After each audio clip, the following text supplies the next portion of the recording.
ارے دیکھا نہیں ابھی چند دنوں پہلے وہ عامر نامی لیبیا کا بندہ وہ ایئرپورٹ پہ پہنچا اور کچھ کاغذی کارروائی میں کمی رہ گئی، اتنے میں فلائٹ کا دروازہ بند ہو گیا۔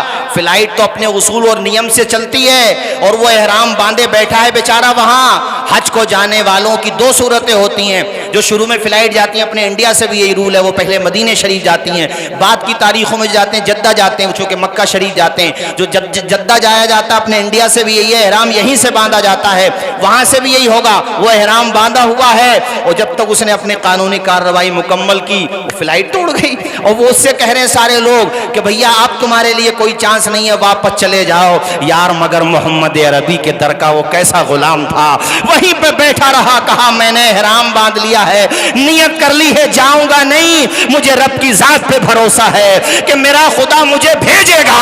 ارے اس کا یقین دیکھو، رب کی عطا دیکھو۔ فلائٹ کا انجن خراب ہوا یا اس میں کوئی پریشانی آ گئی، خدا کی قسم لے کے کہتا ہوں فلائٹ واپس آئی، اس میں جو بھی کمی تھی وہ دور کی گئی، پھر واپس گئی فلائٹ، اوپر جا کے پھر پرابلم ہوئی تو وہاں پہ پائلٹ اب کہہ رہا ہے ارے جب تک عامر کو ساتھ نہیں لاؤ گے فلائٹ جدہ نہیں پہنچ سکتی ہے، اس لیے کہ مدینے والے کا بلاوا آیا ہوا ہے۔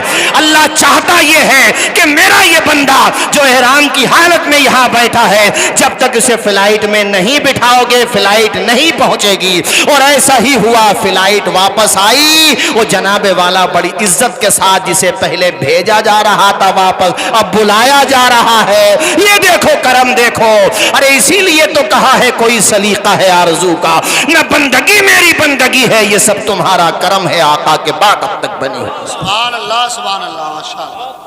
ہے اللہ پاک کیا پتہ کس کی دعا قبول کر لے، ہے اس کی تڑپ، اس کی لو اللہ پاک سے کتنی مضبوط ہے، وہ کتنی محبت کرتا ہے۔ اس موقع پہ مجھے چند اشعار بھی یاد آ رہے ہیں، اجازت ہو تو سنا دوں بھائی، بولو زور سے ذرا، چونکہ حج کا مہینہ بھی ہے اور بات آ گئی تو میں آپ کو بتا دوں تیزی کے ساتھ۔ ان کی چشم کرم کو ہے اس کی خبر ہے، کس مسافر کو ہے کتنا شوق سفر، ان کی چشم۔ یہاں ایک بات اور بتا دوں، دیکھو یہ فوٹو کا میٹر اب تو خیر بہت زیادہ عام ہو گیا، میں شعر پڑھ دوں گا، شعر یاد دلا دینا بھائی مجھے محاسب صاحب، ورنہ کبھی ذہن سے نکل جائے۔ مفتی اعظم ہند جو اعلیٰ حضرت کے صاحبزادے تھے، چھوٹے دو بیٹے تھے ان کے، وہ فوٹو کے معاملے بہت سخت تھے، چونکہ حالات کے حساب سے بہت ساری چیزیں چینج ہوتی رہتی ہیں، تو وہ تصویر ہی مانتے تھے۔ تو حالانکہ شریعت نے اجازت دی ہے کہ بھئی جب آپ پاسپورٹ کے لیے بھی چاہیے، اب تو آدھار کارڈ، اس زمانے میں اتنا وہ نہیں تھا، اب تو خیر بہت حالات بدل گئے، تو انہوں نے کہا کہ میں فوٹو نہیں کھنچواؤں گا اور مدینے بھی جاؤں گا۔ بولو زور سے بولو سبحان اللہ، کیا بات ہے۔ یہ دو بزرگ ہیں، مواں کامل صاحب ایک اپنے حافظ ملت، الجامعۃ الاشرفیہ، کبھی آپ جائیں تو وہیں پہ ان کا مزار شریف ہے۔ ان دونوں نے کہا فوٹو بھی نہیں کھنچوائیں گے، مدینہ ریکارڈ ہے پورے انڈیا کا، بغیر فوٹو کے اس زمانے میں مدینہ شریف گئے، سبحان اللہ، حج کرنے کے لیے گئے، مفتی اعظم ہند بھی اور حافظ ملت بھی، گورنمنٹ نے اپنی ضمانت پہ بھیجا کہ جانا بھی ہے اور فوٹو بھی نہیں کھنچوانا۔ دیکھو یہ تڑپ، مجھے عامر سے یاد آیا کہ دیکھو اس کی تڑپ تھی تو فلائٹ واپس آ گئی مرغوب بھائی۔ ارے کسی کے لیے فلائٹ کیا بنا دی، بس واپس نہ آتی۔ اندرا گاندھی نے کہا تھا ایسے صوفیوں کی ہمیں ضرورت ہے ملک کو۔ ہاں پھر ذمہ داری لی، دیکھو یہ ہوتا ہے مدد تڑپ دل۔ عامر کے لیے فلائٹ واپس آ گئی، یار کتنی بڑی بات ہے، اور بندہ کتنا خوش ہے۔ اور اب وہاں جا کے حرم شریف میں جا کے اس نے پھر ویڈیو میں عربی، اس نے اب اس کی لینگویج عربی ہے، اس نے عربی میں ساری باتیں بیان کی ہیں۔ اسے پوچھا بھی کبھی تمہیں اتنا یقین تھا؟ کہا مجھے جہاز پہ یقین نہیں تھا، مجھے کائنات بنانے والے خدا پہ یقین تھا کہ میرا خدا، جب میں نے نیت کر لی تو بھئی میں کیوں جاؤں، اب کہا جاؤں میں نہیں، یہی رہوں گا۔ تو وہی میں شعر سنا رہا تھا، ان کی چشم کرم کو ہے اس کی خبر ہے، کس مسافر کو ہے کتنا شوق سفر۔ آپ بھی پڑھیے میرے ساتھ، اللہ پاک ہمیں اور آپ کو بھی بار بار مکہ شریف دکھائے، مدینہ شریف دکھائے۔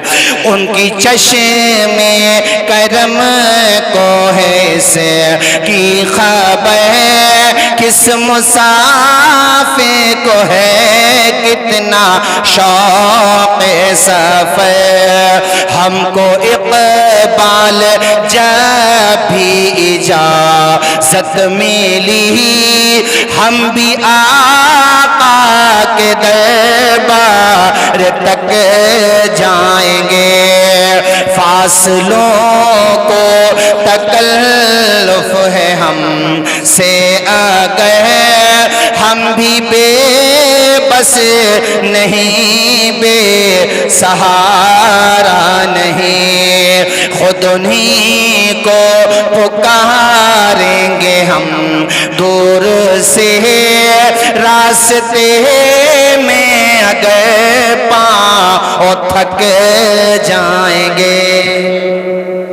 اے مدینے کے زائر خدا کے لیے داستان صفے ہم کو یوں مت سنا، دل تڑپ جائے گا، آنکھ بھر جائے گی، میرے محتاط آنسو چھلک جائیں گے۔ اللہ حضور نے ارشاد فرمایا جس انسان کے 3 بچے بالغ ہونے سے پہلے فوت ہو گئے، کتنے بچے بولیے؟ 3 بچے، یعنی ابھی بچپنا تھا، بالغ نہیں ہوئے تھے، فوت ہو گئے، حضور ارشاد فرماتے ہیں وہ تینوں کے تینوں بچے اپنے والدین کے لیے جہنم سے رکاوٹ بن جائیں گے۔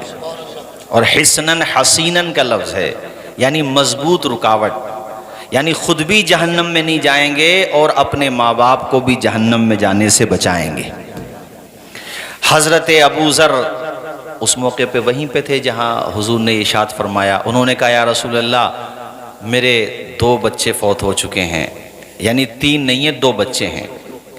حضور نے فرمایا 2 ہیں نا، تب بھی وہ جہنم سے رکاوٹ بنیں گے، بولیے سبحان اللہ۔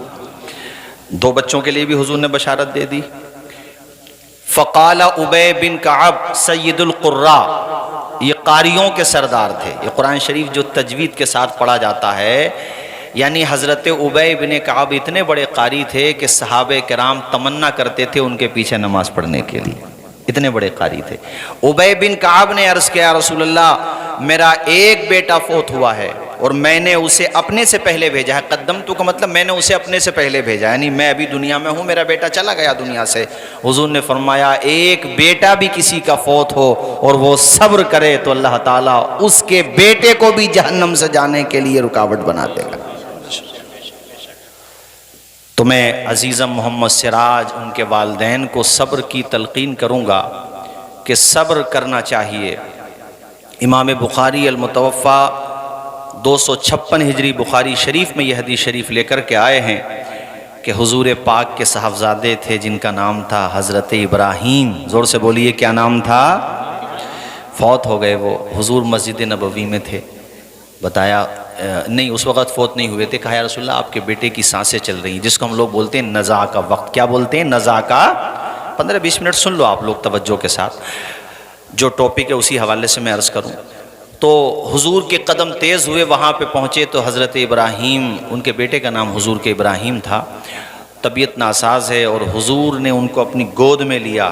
اولاد ایسی چیز ہوتی ہے، دیکھو سید الصابرین ہے حضور، آپ سے بڑھ کے کوئی صبر کرنے والا نہ ہوا تھا، نہ ہے، نہ ہو سکتا۔ دنیا کے پردے پہ ایسا صابر ہی پیدا نہیں ہوا یار، ان کے نواسے کا صبر کا جواب نہیں ہے تو نانا کے صبر کا جواب کیا ہوگا؟ ایسا صبر فرمایا۔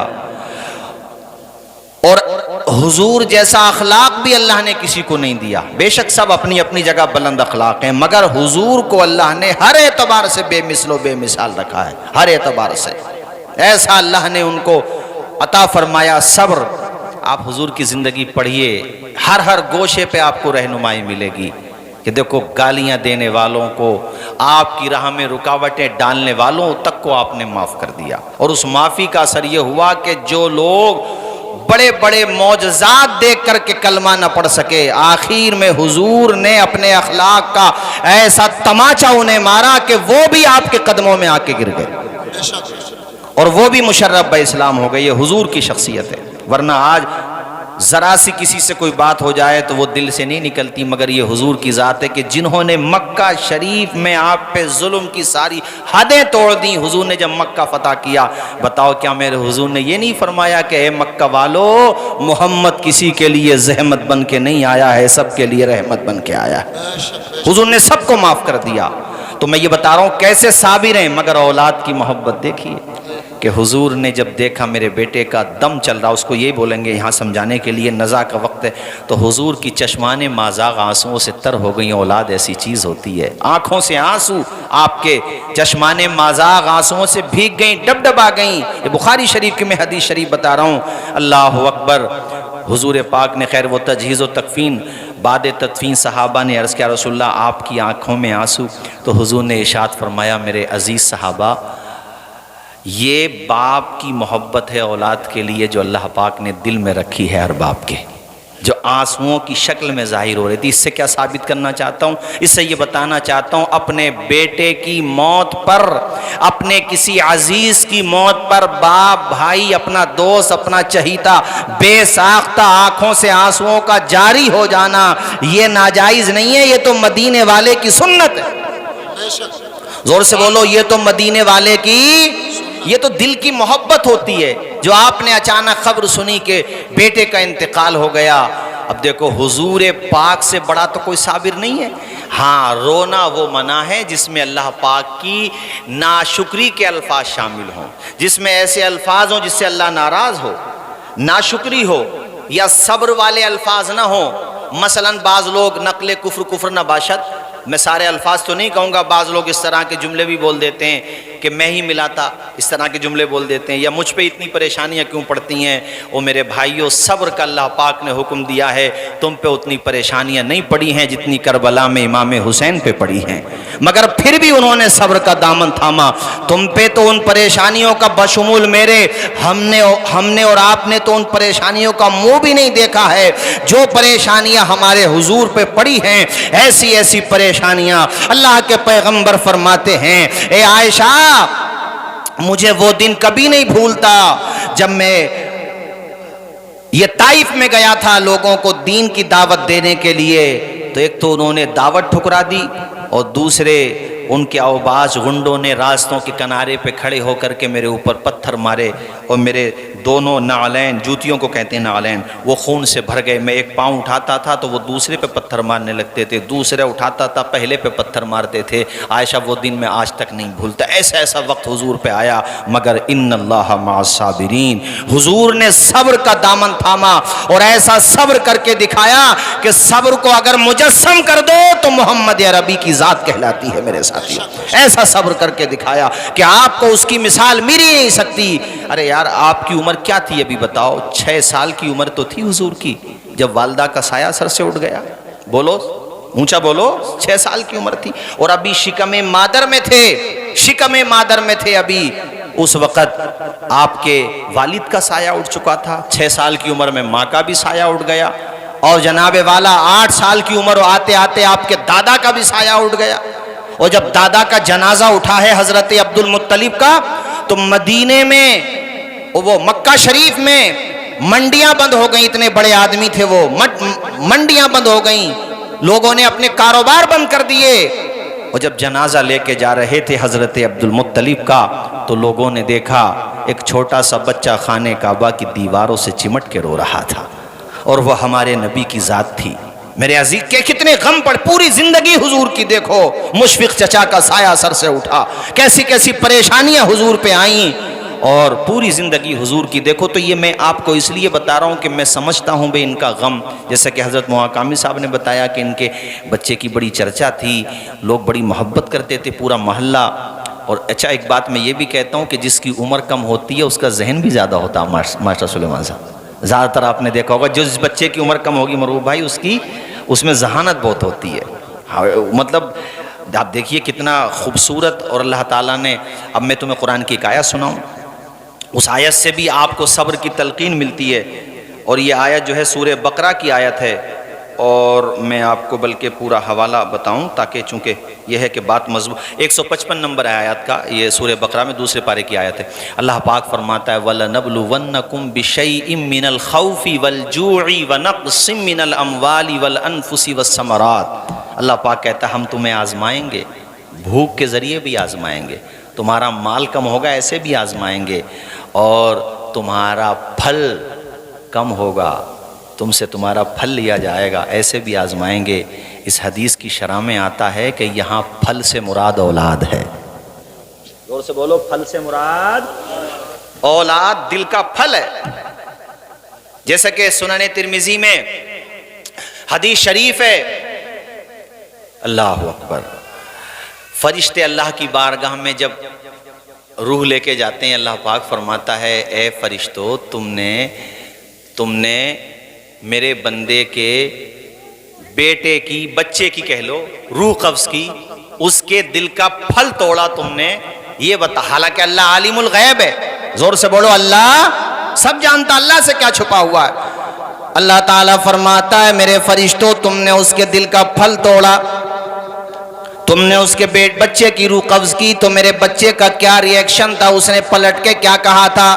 فرشتے کہتے ہیں حمیدک واسترجعا، اے اللہ تیرے اس بندے نے ناشکری کا کوئی کلمہ نہیں کہا، اس کی زبان پہ حرف شکایت نہیں آیا، بلکہ حمیدک اس نے تیری تعریف کی، واسترجعا اور اس نے پڑھا انا للہ و انا الیہ راجعون۔ اس کو اگر میں اردو زبان میں آپ کو سمجھاؤں دو مصروں کے اندر، تو گویا کہ وہ بندہ یہی کہہ رہا تھا اشکوں کو بھی پی لیں گے، ہونٹوں کو بھی سی لیں گے، اشکوں کو بھی پی لیں گے، ہونٹوں کو بھی سی لیں گے، گر تیری رضا ہوگی ہر حال میں جی لیں گے، رب تیری اطاعت میں جینا بھی ہے مرنا بھی ہے، رب تیری اطاعت میں جینا بھی ہے مرنا بھی، ہنس ہنس کے مصیبت کا یہ بار اٹھا لیں گے۔ اے اللہ تیرے اس بندے نے کوئی حرف شکایت ادا نہیں کیا، کوئی ایسا جملہ نہیں کہا جو تیری ناراضی کا جملہ ہو، بلکہ اس نے تیری حمد بیان کی، اس نے صبر کا مظاہرہ کیا۔ اللہ تعالیٰ فرماتا ہے فرشتو جاؤ جنت میں اس بندے کے لیے ایک محل تعمیر کر دو، اور اس محل کا نام رکھو بیت الحمد۔ ذرا بولو سبحان اللہ۔ ارے بڑی فضیلتیں ہیں یہ، بے شک صبر آنا تو مشکل ہوتا ہے بھئی، ہم آئے، ہمیں بعد میں پتہ چلا بلکہ دفینے والے دن نہیں تھے، تو ہمارے دماغ سے نہیں نکلتا، تو ان کا تو بیٹا ہے، لیکن دیکھو فضیلت دیکھیے، جانا تو سب کو بہرحال وہیں پر ہے، ان کی فضیلت ایک حدیث میں حضور ارشاد فرماتے ہیں، میرے پاس سارے حوالہ جاتے ہیں، ایک حدیث میں تیزی کے ساتھ بتاؤں چونکہ اس میں پھر وقت لگے گا۔ ایک حدیث میں حضور ارشاد فرماتے ہیں کہ یہ جب جو چھوٹے چھوٹے بچے فوت ہو جاتے ہیں، یہ جب ان کے ماں باپ جنت کے دروازے کے پاس جائیں گے نا، تو وہیں پہ انگلی تھام لیں گے، اور جیسے ان کے ایسے عمل نہیں ہے جو جنت کے دروازے تک جائیں، تو قیامت کے دن وہ دیکھیں گے سبحان اللہ۔ اور حضور یہ حدیث شریف بیان کرتے ہوئے مسکرانے لگے، اور اتنے مسکرائے حضور کہ حضور کے دندان مبارک صاف نظر آنے لگے۔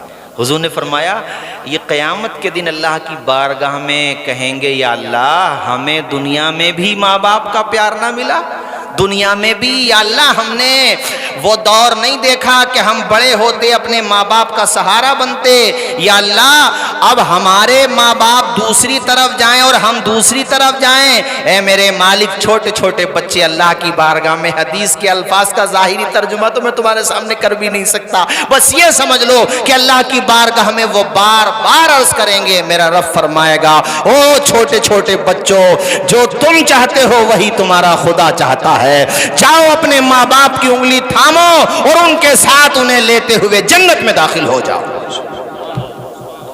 ایسا رتبہ اللہ تعالیٰ عطا فرمائے گا، صبر کے بدلے میں، صبر کے عوض اللہ ایسا رتبہ عطا فرمائے گا۔ بلکہ ایک حدیث میں تو یہاں تک آیا حضرت امام جلال الدین سیوطی المتوفی 911 ہجری شرح صدور میں یہ حدیث شریف لے کر کے آئیں کہ چھوٹے چھوٹے بچوں کی روح ہے نا جنت کی چڑیوں میں ڈال دیتا اللہ پاک. زور سے بولو جنت کی آواز آئے جنت کی چڑیوں میں ڈال دیتا ہے. اور وہ جہاں چاہتی ہیں چڑییں روحیں جہاں چاہتی ہیں جنت میں. ابھی ایک جملہ آپ نے مولانا کامل صاحب بولا اس کی شرح آپ نے کی لیکن اس کی ایک تشریح یہ بھی ہے جو صحابیہ نے کہا کہ وہ اس سے بہتر جگہ میں تو ایک تو وہ یہ جو آپ نے کی مگر اس کی ایک شرح یہ بھی ہے کہ وہ چونکہ بچہ بیمار تھا تکلیف میں تھا انہوں نے کتنا اچھا جواب دیا. ان کے شوہر نے پوچھا کہ وہ بچہ کیسا ہے کہا پہلے سے بہتر ہے. بہتر کا مطلب یہ کہ پہلے تکلیف میں تھا اب گویا کہ وہ جنت کی چڑیوں میں ہے. سبحان اللہ بولو زور سے بولو سبحان اللہ. یہ چھوٹے چھوٹے بچے یہ پھول ہوتے ہیں پھول میرے عزیز ساتھیوں اور ہمیں صبر کا حکم ہے ہر حال میں. زور سے بولو ہمیں. داستان کربلا ایک اتنا عظیم فلسفہ ہے کہ لکھتے لکھتے آپ کی زندگی ختم ہو جائے گی. اس کے اسرار و رموز اس کے نکات اس کے پوائنٹ آپ بیان نہیں کر سکتے. اس میں سے ایک نقطہ ایک پوائنٹ ایک اس میں یہ بھی ہے کہ قیامت تک میرے نانا جان کے امتیوں پہ پریشانیاں آئیں ان کے بچے فوت ہو جائیں ان پہ بڑی بڑی دقتیں آئیں تو وہ میرا گھر دیکھیں انہیں صبر کی دولت آ جائے گی. ایک پوائنٹ اس میں یہ بھی ایک نقطہ اس میں یہ بھی ہے. اور جو اس داستان کو نگاہوں کے سامنے رکھتا ہے وہ بڑی بڑی پریشانیوں میں بھی چٹان کی طرح ڈٹا ہوا رہتا ہے. آج اگر کسی کو مولانا کامل صاحب خدا کی قسم میں کیمرے کے سامنے کہہ رہا ہوں اگر کسی کو یہ مثال دیکھنا ہو کہ سچا حسینی ہمیں دیکھنا ہو تو ہم کہاں دیکھیں. جو صرف زبان کا نہ ہو عمل کا بھی ہو تو ہم اور آپ جیسے لوگوں کو مت دیکھو. سچے حسینی اگر دیکھنے ہو تو فلسطین کی سرزمین پہ میرے مسلمان بھائیوں کو. ایک ماں کے 9 بیٹے شہید ہو گئے. مولانا حسیب صاحب 9 بیٹے اللہ کی قسم 9 بیٹے شہید ہو گئے. اور ان سے جب پترکاروں نے پوچھا ماذا تقول انہوں نے اپنے طور پہ ان سے پوچھا تو اس عورت نے جو جواب دیا اس کا ترجمہ یہ ہے. اس نے کہا ہم کربلا والوں کے غلام ہیں ہمارے بیٹوں کا وہ مقام تو نہیں ہے جو حضرت علی اصغر کا تھا. کہا جب علی اصغر کی ماں نے صبر کا دامن نہیں چھوڑا تو ہم بھی تو ان کے در کی کنیزیں ہیں. ہم بھی تو ان کے در کی کنیزیں ہیں. ہم ان کے در سے ہی تو سب کچھ مل رہا ہے ہمیں. ہم صبر کیسے چھوڑ دیں گے. یہاں تو کسی پہ ذرا ساری پریشانی پڑ جائے تو ناشکری کے الفاظ کہہ دیتا. دیکھو برے ماننے کی بات نہیں ہے میں کسی کو نہیں کہہ رہا ہوں مگر میں نے سنا ہے کانوں سے کہ کسی کا کاروبار کچھ نہیں چل رہا ہو یا کسی پہ کوئی آپدہ آ گئی یا کوئی پریشانی آ گئی تو ایسے جملے بول دیتے ہیں معاذ اللہ خدا کے بارے میں او اللہ کے بندو یہ پریشانیاں بھی ان پہ آتی ہیں جن سے اللہ محبت کرتا ہے. کسی کے بارے میں بدگمانی بھی نہ کرو. جیسے کوئی بیمار ہو گیا جس پہ کوئی پریشانی آ گئی دوسرے لوگ کیا کہتے ہیں ارے اس کو اس کے گناہوں کی سزا مل رہی ہے. اس طرح کے جملے بول دیتے ہیں. نہ بولو تم غیب نہیں جانتے ہو کیا پتہ اللہ کو کس کی کون سی ادا پسند آ جائے. تم نہیں جانتے کسی کے دل کا معاملہ کہ وہ اللہ اور اس کے رسول سے کتنی محبت کرتا ہے. اللہ پاک پہ کامل بھروسہ رکھو. اللہ پاک کی عبادت کیا کرو. نمازوں کی پابندی کیا کرو. اللہ کی پاک کی بارگاہ میں رویا کرو. اللہ پاک ہمیں آپ کو سب کو توفیق عطا فرمائے کہ ہم تہجد کی نماز بھی ادا کریں. تہجد کی نماز کی بڑی فضیلت ہے میرے بھائیو. اللہ پاک کی بارگاہ میں زیادہ سے زیادہ مانگو. میرا رب فرماتا ہو میرے بندوں میں تمہارے قریب ہوں. اب سوال یہ ہوا یا اللہ تو کتنے قریب ہے تو اللہ تعالیٰ نے قرآن پاک میں اس کا جواب ارشاد فرمایا وَنَحْنُ أَقْرَبُ إِلَيْهِ مِنْ حَبْلِ الْوَرِيدِ. جس رگ پہ جس نس پہ تمہاری زندگی ٹکی ہوئی ہے وہ بھی اتنا قریب نہیں ہے جتنا خدا کی رحمتیں خدا کی قدرتیں تمہارے قریب ہیں. تم نے خدا سے مانگنا کیوں بند کر دیا؟ تم نے خدا کی بارگاہ میں جھکنا کیوں بند کر دیا؟ اللہ پاک پہ بھروسہ کیوں نہیں کرتے میرے بھائیو؟ ارے پریشانی پڑے صبر کرو. اللہ تعالیٰ نعمت دے تو اللہ کا شکر ادا کرو. ادا کرو بولو اللہ کا شکر ادا کرو. یا اللہ تیرا شکر ہے. کبھی یہ بھی نہ ہو کہ بھئی جیسے مثال کے طور پہ کسی کو ترقی مل گئی. ایک مثال دے رہا ہوں علم کی ترقی ہو دولت کی ترقی ہو پولیٹیکل ترقی ہو یا صاحب مال کی ترقی ہو کیسی بھی ترقی ہو تو کبھی اس میں یہ بھی مت سوچو اس میں میرا کمال ہے. کسی کا کوئی کمال نہیں ہے. یار نمرود کا کمال نہ بچا دو تمہارا کیا کمال ہے. کسی کا کوئی کمال نہیں ہے. یہ کہو اللہ کا. آواز آئے اللہ کا. آواز آئے اللہ کا.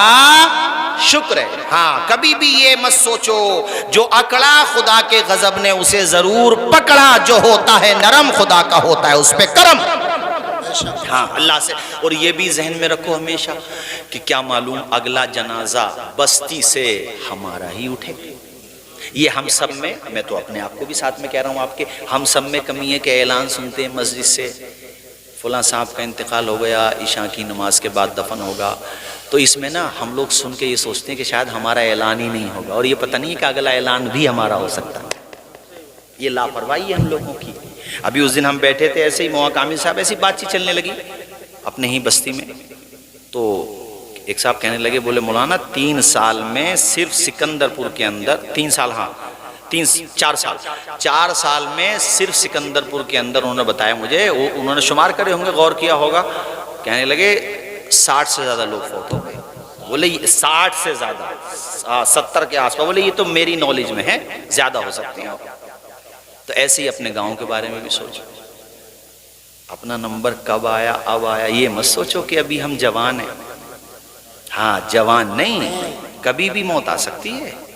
امام غزالی المتوفا 505 ہجری, بہت بڑے عالم گزرے ہیں, 5ویں صدی ہجری کے بہت بڑے عالم. اتنے بڑے عالم گزرے ہیں کہ ایک انگریزی مفکر نے ان کے بارے میں کہا تھا کہ میں اسلام کو اس لیے بھی سچ مانتا ہوں کہ اس کے دامن میں امام غزالی جیسے علماء موجود. سبحان اللہ. ایسے عالم. پتا ان سے کسی نے کیا سوال کیا, حضرت بڑھاپے میں توبہ قبول ہو جاتی ہے کہ نہیں؟ فرمایا بیٹے توبہ تو قبول ہوتی ہے, سوال کرنے والے کی منشا پہچاننا بھی مفتی کا کمال ہوتا ہے. اصل مفتی وہی ہے جو سوال کرنے والے کی منشا بھی پہچانے کے پوچھنا کیا چاہتا ہے. آپ نے یہ صرف اتنا جواب نہیں دیا, آگے کہا بیٹے تیرے سوال کا جواب تو یہ ہے کہ بڑھاپے میں توبہ قبول ہو جاتی ہے, مگر میری بات سنتا جا, بڑھاپا آ جائے اس کی کوئی گارنٹی نہیں دی ہے. تو کیوں پوچھ رہا ہے یہ تو میں سمجھ گیا کہ ابھی تیرے اوپر جوانی ہے. کہا بیٹے جوانی کا بھروسہ نہیں ہے کہ جوانی رہے گی کہ نہیں رہے گی, بڑھاپا آئے گا کہ نہیں آئے گا. آپ اپنے دائیں بائیں دیکھ لو, کتنے لوگ ہوں گے جو آج تک ہیں ماشاءاللہ اور بڑھاپے میں ہیں, اور کتنے ہوں گے جوان جو فوت ہو گئے ہیں. یہ مرزا نصر اللہ بیگ تھے یہاں کے الہ آباد ہائی کورٹ کے چیف جسٹس سے, 1903 کی بات ہے. ان کی قبر پہ ابھی بھی لکھا ہوا ہے انگلش میں, اس کا ترجمہ یہ ہے کہ مجھے دیکھنے والے ایک دن میں بھی وہیں تھا, آج تو جہاں ہے. گہرائی سے سنو باتوں کو تاکہ دل میں اتریں, کبھی اتریں گی. کہا مجھے دیکھنے والے, میری قبر کو دیکھنے والے, ایک کتبے پہ لکھی ہوئی ہے, ایک دن میں بھی وہیں تھا, آج تو جہاں ہے. اور آگے بڑھنے سے پہلے نیچے کا بھی پڑھ لو, ایک دن تو بھی وہیں ہوگا, میں آج ہوں جہاں. تو فاتحہ پڑھنے سے پہلے اس بات کو بھی سوچ لینا کہ تو بھی ایک دن فاتحہ کو محتاج ہو جائے گا. اور یہ بھی سوچ لینا کہ میں چیف جسٹس تھا, میرے قلم میں طاقت کتنی تھی, مگر دیکھ لے آج میں دوسروں کی فاتحہ کا محتاج ہوں. کوئی مجھے کلمہ شریف پڑھ کے ایصال ثواب کر دے, کوئی مجھے جو ہے قرآن شریف پڑھ کے ثواب پہنچا دے. سب کے لیے ہے موت. ایسا اٹل قانون ہے کہ چینج نہیں ہو سکتا. دنیا چاند پہ پہنچ گئی, کتنی ترقی کر لی کہ بلڈ گروپ تک تلاش کر لیے کہ اے پوزیٹیو ہے, نگیٹیو ہے, بی ہے, او ہے, پوزیٹیو ہے, نگیٹیو. کتنی ترقی ہو گئی, کہاں سے روبوٹ بنا لیے لوگوں نے. مگر آج تک کسی کے پاس موت کا علاج, آواز آئے موت کا علاج, موت کا علاج ہوتا تو دنیا میں سب ڈاکٹر لوگ ہی رہ جاتے بھائی. یہ طاقتور لوگ سب سے پہلے یہی کام کرتے. جیسے جو امریکہ کا صدر بن جاتا وہ یہ سمجھتا پوری دنیا ہماری مٹھی میں ہے. ابھی جو بائیڈن کو ہڈیوں کو کینسر ہو گیا, تو میں نے کہا تم تو اپنی ہڈیوں کا یار دنیا کو کیا بتا.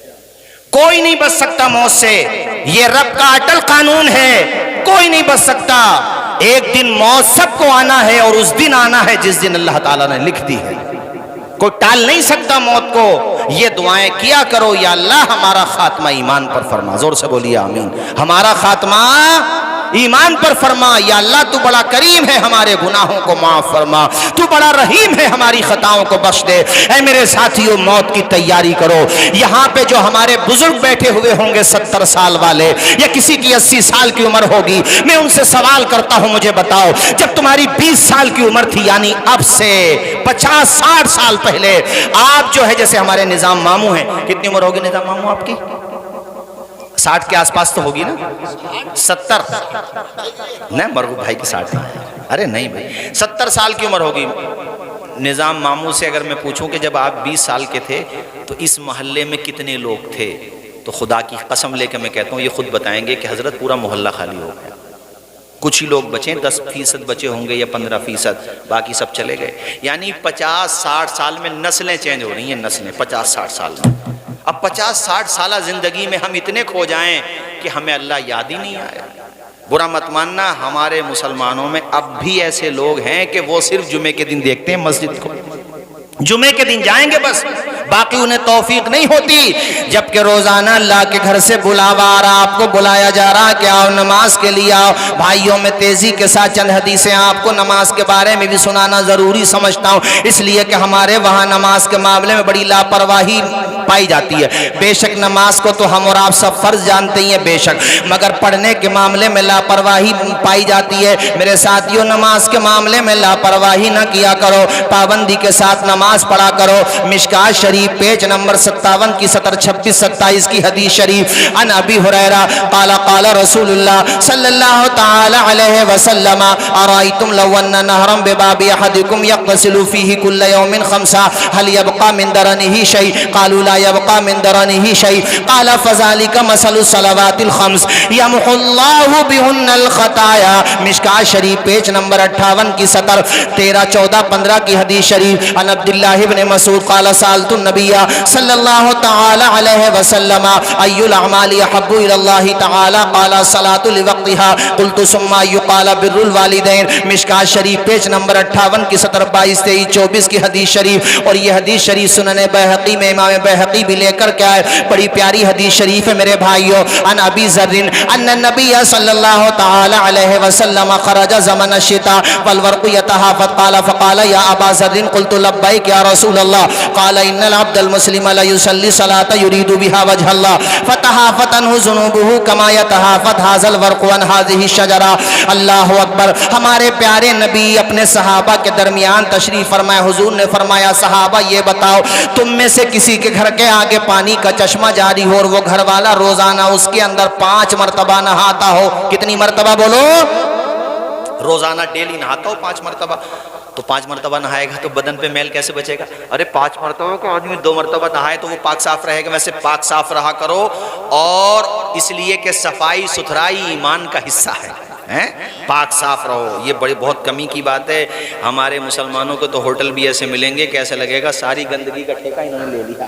ہاں، اس لیے صاف اصول سیکھو، دین کے پاکیزہ رہنا سیکھو۔ روزانہ 5 مرتبہ کوئی بندہ نہائے گا تو کیسے میل رہے گا؟ نہیں رہے گا۔ صحابہ نے کہا رسول اللہ 5 مرتبہ نہانے والا تو میل سے پاک ہو جائے گا؟ فرمایا اسی طرح 5 ٹائم کی نماز پڑھنے والا بھی گناہوں سے پاک ہو جاتا ہے۔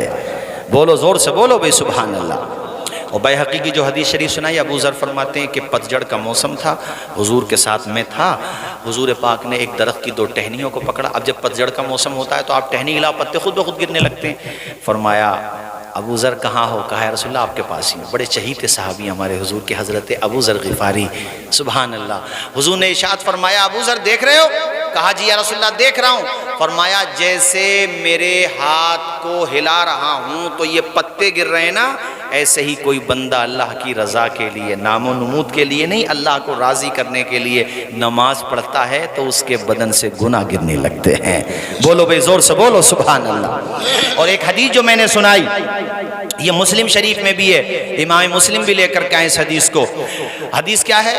حضرت عبداللہ ابن مسعود کہتے ہیں رسول اللہ یہ بتائیے اللہ کے نزدیک سب سے زیادہ پسندیدہ عمل کون سا ہے؟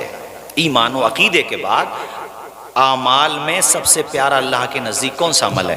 حضور نے فرمایا وقت پہ نماز پڑھنا۔ آواز آئے وقت پہ، 10-15 منٹ اور سنو، وقت پہ نماز پڑھنا۔ اتنا پیارا عمل کہ پابندی سے پڑھو، قضا نہ کرو، پابندی کے ساتھ پڑھو۔ یا رسول اللہ اس کے بعد پھر اس پہ تھوڑی سی تقریر میں اور کروں گا، پھر ختم کر دوں گا، لیکن نماز کے بارے میں بات آئی تو بتا دوں کہ کربلا میں میرے امام کا سجدہ دیکھو، سبحان اللہ۔ تلواروں کی جھنکار میں، نیزوں کی یلغار میں، یزیدیوں کی یلغار میں سجدہ کر کے فاطمہ کے بیٹے نے بتا دیا، نہ مسجد میں نہ بیت اللہ کی دیواروں کے سائے میں نماز عشق ادا ہوتی ہے تلواروں کے سائے میں۔ ایسا سجدہ کیا ہے میرے امام نے، ایسا سجدہ کیا ہے، اللہ کی عزت کی قسم کہ ہو سکے تو لائیے دونوں جہاں میزان میں نے ایک سجدہ زمین کربلا سے لے لیا، ایسا سجدہ کیا۔ اللہ اکبر۔ اسلام کے علم کو اٹھایا حسین نے، باطل کے آگے سر نہ جھکایا حسین نے، کیا چیز ہے نماز بتا یا حسین نے، سجدے میں اپنے سر کو کٹایا حسین نے، یہ دشت کربلا سے ابھی آتی ہے صدا، حیا علی الصلاۃ حیا علی الصلاۃ۔ میرے بھائیوں نماز پڑھا کرو، اپنے کھیتوں پہ ہو کام کرتے ہو وہیں پہ نماز پڑھو۔ ماشاءاللہ اب تو جگہ جگہ سمر سیبلیں، پانی کا بندوبست ہے، وضو کر کے نماز پڑھو۔ اگر پانی پہ قدرت نہ ہو، دور دور تک پانی نہ ہو، نماز کا ٹائم نکل رہا ہے تو مٹی ہی سے تیمم کرو، مگر نماز پڑھو، لاپرواہی مت کیا کرو۔ حدیث پاک کے اندر حضور پاک سے دوسرا سوال ہوا، یا رسول اللہ نماز سب سے پسندیدہ عمل ہے، ثم اس کے بعد یا رسول اللہ کون سا عمل اللہ تعالیٰ کے نزدیک سب سے زیادہ پسندیدہ ہے؟ تو میرے حضور نے فرمایا ماں باپ کا کہنا ماننا۔ آواز آئے ماں باپ کا، بس اسی پہ تھوڑی دیر سن لو، پھر انشاءاللہ اس کے بعد صلاح ہو جائے گا کیونکہ ٹائم بھی کافی ہو گیا۔ ہاں یہ ماں باپ کے بارے میں تھوڑا سا دیکھو، جن کے ماں باپ زندہ ہیں جب نہیں رہیں گے تو احساس ہوگا، جب نہیں رہیں گے تو پتہ چلے گا۔ میں نے دیکھا بعض لوگ اپنے ماں باپ کو الٹے جواب دے دیتے ہیں، ڈانٹنا برا لگتا ہے، سمجھانا برا لگتا ہے۔ کسی نے کہا تھا ان کے ڈانٹنے کو سمجھانے کو برا نہ مانو، ان کی آنکھیں بند ہو گئیں تو چہرے کو ترس جاؤ گے، قبر پہ جانا پڑے گا تب بھی زیارت نصیب نہ ہوگی، فاتحہ پڑھ کے واپس آؤ گے۔ پریشان نہ کرو ماں باپ کو، ستاؤ مت، ان کی دعائیں لو، زیادہ سے زیادہ خدمت کرو، سارا ٹائم دوستوں کو مت دو، کچھ ٹائم اپنے ماں باپ کو دو۔ دونوں ہیں تو دونوں کو دو، دونوں نہیں ہیں دونوں میں سے ایک ہے، مثال طور پہ ابا ہیں یا والدہ ہیں تو ٹائم دو، بس یہ واقعہ، پھر گفتگو ختم۔ میری تقریر میں شاید سنا ہوگا آپ نے، رام نگر میں پروگرام میں گیا تھا تو بہرحال وہ ایک صاحب تھے، 80 سال کے آس پاس ان کی عمر تھی، بلکہ 80 سے زیادہ ہی ہوگی، لے کے گھر پہ بلا کے وہ تقریر کے بعد انہی کے محلے میں پروگرام تھا، بتانے لگے حضرت ہمارا بیٹا اتنا فرم بردار ہے، مجھے اتنا اچھا لگا یہ واقعہ، میں نے تقریروں میں کافی سنایا تاکہ لوگ اس سے سبق حاصل کریں۔ کہنے لگے دہلی سے روزانہ تو فون کرے گا، کئی دفعہ دہلی میں جاب کرتا ہے، ایسے بتا رہے تھے وہ، کئی مرتبہ فون کرے گا اور پوچھے گا کاروبار، ابا میں اب یہ کام کر رہا ہوں، میں اس سے کہہ بھی دیتا ہوں کہ یار تو مجھ سے زیادہ جانتا ہے کاروبار کے بارے میں، مجھ سے کیوں پوچھتا ہے؟ تو پلٹ کے کہتا ابا جی کاروبار میرے دل دماغ سے چلے نہ چلے تمہیں اس لیے بتاتا ہوں کہ تم دعا دو گے، تمہاری دعا کے صدقے میں انشاءاللہ ضرور چلے گا۔ کہتے ہیں ابا میرا دل سکون میں ملتا آپ سے کہتا ہوں، تو وہاں سے جب بھی آئے گا تو یا تو دہلی سے ہی یا پھر یہیں رام نگر سے اچھی کوالٹی کا تیل خرید کے لائے گا اور پھر اپنے ہاتھوں سے سر میں تیل ڈالے گا، مالش کرے گا، اپنے ہاتھوں سے سر دبائے گا، اور بال بچوں والا ہوگا یا کہنے کو بڑا بیٹا یا بیٹی بتایا، 14-15 سال کا بتایا انہوں نے، کہا وہ سر دبا رہا ہوتا میرا بیٹا اور میرے پوتی پوتا میرے پاؤں دبا رہے ہوتے ہیں، یہ کہتے ہوئے رونے لگے ہو۔ کہنے لگے مولانا اور کیا چاہیے زندگی میں، خزانے ہوں کائنات کے بڑے اچھی مالیت ہو سب کچھ ہو اور اولاد نافرمان ہو تو سکون تھوڑی ملے گا، اور گھر چھپر کا بھی ہو اور ماں باپ کے لیے اولاد پوتی پوتا فرما بردار ہوں تو اسے جتنا سکون ملے گا۔ ارے باپ کی بھی قدر کرو، ماں کی بھی۔ باپ کیا ہوتے ہیں یہ ہم سے پوچھو، ہمارے آصف بھائی بیٹھے ہوئے ہیں، فاروق بھائی بیٹھے ہوئے ہیں، ان سے پوچھو باپ نہ، ہمارے وسیم بھائی بیٹھے ہوئے ہیں ان سے پوچھو جن کے ماں باپ نہیں رہے، ہمیں کتنی کمی محسوس ہوتی ہے۔ ماں باپ کی قدر کرو، اگر دونوں ہیں خوش نصیب ہو کہ تمہارے سر پہ باپ کا بھی سایہ سلامت ہے، ماں کا بھی سایہ سلامت ہے، اس کی قدر کرو، عزت کرو۔ میرے عزیز دوستو کتنا مقام ہوتا ہے ماں باپ کا۔ بولے مولانا وہ سر دباتا ہے اور سکون ملتا ہے بہت زیادہ، آنکھ ہو جاتی ہے بند دونوں، اور حالانکہ میں جاگ رہا ہوتا ہوں، اسے یہ لگتا ہے کہ ابا کی آنکھ لگ گئی، ابا سو گئے، حالانکہ میں جاگ رہا ہوں۔ تو وہ سر کی طرف نہیں رہتا میرا بیٹا، سر کی طرف سے پیروں کی طرف آتا ہے اور آ کر کے میرے پیروں میں اپنا سر رکھ دیتا ہے، میرے پیروں کو چومتا ہے۔ کہا مولانا صاحب ایک بات بتاؤ، جوان بیٹا، بال بچوں والا بیٹا جب پاؤں چومے اور اس کے آنسوؤں کی ٹھنڈک پاؤں پہ محسوس ہو، پیروں پہ، تو پھر صبر کیسے آ سکتا ہے؟ اللہ اکبر کبیرہ۔ کہتے مولانا پھر مجھ سے صبر نہیں ہو پاتا، میں اٹھ کے بیٹھتا ہوں اور اپنے بیٹے کو اور اس کا سر اپنی گود میں رکھتا ہوں اور اپنے دونوں ہاتھوں کو اٹھا کے جتنا مجھ سے خدا سے مانگا جاتا ہے اتنا مانگتا ہوں۔ یا اللہ، ہر ماں باپ کو ایسی فرما بردار اولاد عطا فرما جیسی اولاد تو نے مجھے عطا فرمائی ہے۔ اس سے آپ لوگوں کو میں یہ سمجھانا چاہتا ہوں کہ اپنے ماں باپ کا کہنا، چونکہ دیکھو اس حدیث میں حضور سے کیا پوچھا ہے رسول اللہ؟ پہلے نمبر پہ نماز ہے، اس کے بعد پھر کہا ماں باپ کے ساتھ اچھا سلوک کرنا۔ یہ بھی مت سوچو چند بھائی ہو تم، دوسرے بھائی نہ کرے تو ہمیں کیوں خدمت کریں محاسب صاحب، ایسا بھی ہوتا ہے نا، نہیں یہ مت سوچو۔ منور رانا نے بڑی اچھی بات کہی ہے، کسی کو گھر ملا حصے میں یا کوئی دکان آئی، میں گھر میں سب سے چھوٹا تھا، میرے حصے میں، ارے بول دو یار، میرے حصے میں ماں آئی، کوئی نہیں کر رہا تو اچھا وہ جہنم میں جا رہا، تم کیوں جا رہے ہو بھائی؟ تم یہ سوچو یار یہ خدمت نہیں کرتا ابا کی تو میں کیوں کروں بھیا، ابا کی زمین تو اس کے پاس بھی ہے میرے پاس بھی ہے۔ ارے بھیا وہ نہیں کر رہا تو تم تو کرو تاکہ تمہیں دیکھ کے اسے بھی سبق حاصل ہو۔ یہ کیا ہوئی کہ تم بھی اسی کے راستے پہ چل پڑے؟ یہ کیا بات ہو گئی بھائی؟ تم تو خدمت کرو، کہنا مانو۔ اللہ تعالی ہم سب کو عمل کی توفیق عطا فرمائے۔ اور عزیزم ہمارے محمد سراج، ان کے والدین، چونکہ دادی دادا کا بھی بڑا پیار ہوتا ہے بچوں کو، اور میں اس درد کو ان کے سمجھ سکتا ہوں۔ اور پوری بستی ہیبت پور، ہمارا بچپنا یہاں گزرا ہے، آنا کم ہوتا ہے، لوگ سوچتے ہیں مولانا صاحب میں تو چینجنگ آ گئی، محبت نہیں رہی۔ ایسا نہیں ہے، محبت آج بھی ویسا ہی ہے جیسا تھی۔ یہ بات الگ ہے کہ اور بھی غم ہے زمانے میں محبت کے سوا۔ بات یہ ہے کہ ذمہ داریاں انسان کا بوجھ بڑھا دیتی ہیں، ورنہ مولانا کامل صاحب ہوں یا ہم ہوں، آپ تو نہیں پڑھے ہو قاری زیغم، آپ کو میں یہاں پہ کہاں سے ایڈ کروں، مگر آپ کی تو رشتہ داری کا مسئلہ آپ کو تو ہے ہی ماشاءاللہ۔ مگر ہماری دستار بندی مولانا حسیب صاحب یہیں پہ ہوئی ہے، شاید آپ کی نالج میں نہ ہو، جو مدرسہ ہے اسی میں دستار بندی ہوئی ہے حفظ کی، یہیں پہ پڑھے ہیں مولانا کامل صاحب ہی، آپ کے علامہ دوانی صاحب بھی، اور ہمارا بھی جو ہے ماشاءاللہ، اور حافظ فرقان صاحب تھے ایک، ہاں صدرن پور والے، اور حافظ عرفان صاحب کی دستار بندی بھی صدرن پور والوں کی یہیں پہ ہوئی تھی، اور ہاں یہیں پہ دستار بندی ہوئی ہے، آپ جس میں پڑھاتے ہو، بہت بچے تھے ماشاءاللہ، اور ایسا پیار تھا بھئی ہیبت پور والوں کا، انہیں ایسا لگ رہا ہوگا میں ان کے سامنے کہہ رہا ہوں، میری تقریریں سنو، میں نے کتنی تقریروں میں ذکر کیا ہوگا امام صاحب کا، ایک تو ہیبت پور کا اور ایک پلتھے کا، اور ابھی راواں بزرگ میں بھی ماشاءاللہ بہت اچھا ہوا، مواقعی صاحب آپ نہیں پہنچے تو اس روز قاری زیغم صاحب تھے، یہ ماشاءاللہ زندگی گزر گئی یہیں پہ امام صاحب کی۔ وہ امام صاحب بھی بیچارے بڑے بڑھیا آدمی تھے، چاہے 1 روپیہ دیا مگر دیا سب کو، محروم کسی کو نہیں کیا، اللہ ان کو بھی جنت میں اعلیٰ مقام عطا فرمائے۔ جتنے لوگ اب ہمارے بیچ میں نہیں رہے اللہ تعالیٰ سب کو جنت دے، بہت سارے لوگ تھے جب ہمارے بیچ میں نہیں رہے، چونکہ اس معاملے کو تقریباً 20 سال سے زیادہ ہو گئے، 20 زیادہ ہو گئے، 20 سال سے لگ بھگ 22-23 سال ہو گئے، تب سے کتنے لوگ بیچارے دنیا میں نہیں رہے، کتنے لوگ تھے جیسے حاجی، مجھے بہت سارے نام یاد آ رہے ہیں، کچھ نام رہ جائیں گے، خیر اللہ تعالیٰ سب کو جنت میں اعلیٰ سے اعلیٰ مقام عطا فرمائے، آپ کو بھی اللہ خوش رکھے۔ اب کھڑے ہو جائیں، صلاۃ و سلام پڑھ لیں۔ السلام علیکم ورحمۃ اللہ وبرکاتہ۔